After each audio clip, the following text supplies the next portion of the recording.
I think when we look across retailing, we're seeing that everything is faster today. It's faster to get in and out of a store. It's faster to order things online. The brands are figuring out how to bring product to market faster. This is really a critical initiative for them because fashion changes so quickly today. They've got to be much more nimble about bringing products to market. We're seeing manufacturing techniques move faster. We're seeing brands moving manufacturing to the United States, whether it's the liquid factory that Reebok is doing or the speed factory that Adidas is opening in Atlanta, or the Lighthouse project that Under Armour has going on in Baltimore. All of these new techniques are about getting products to the marketplace faster. So everything is faster today. The consumer wants everything faster. It's really changed the retail landscape in sport. I think in the sports world, when we talk about velocity, we're really not talking about fast fashion here. The products really still have the integrity and the technology that they've always had. Much of the hallmarks of fast fashion are the products not really holding up, not being made sustainably, not being made ethically in some cases. So I don't think that's really the point of what's happening here. I think the real issue for the sports industry, particularly footwear, is that a shoe takes typically 18 months from concept to retail. And with the marketplace changing as quickly as it is, that time frame has to shrink.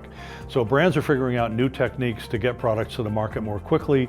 They may be repurposing outsoles or repurposing uppers to be able to respond more quickly to the marketplace. And I do think we are going to see some shoes, more shoes begin to be manufactured in the United States. And that obviously will save all the time from shoes having to be on a boat to come across the ocean. The technologies that are really driving fast fashion are technologies that have taken a lot of labor out of the product. Whether it's 3D printing or knitted uppers, we're starting to see brands figure out how to take steps of labor out of a shoe. It would not be untypical to see 200 to 300 different steps of labor to make a traditional athletic shoe. We're seeing those numbers now start to shrink because of new manufacturing techniques.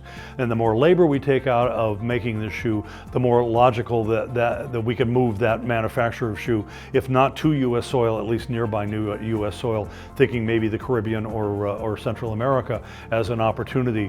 And so shoes don't spend months on a boat coming across the ocean.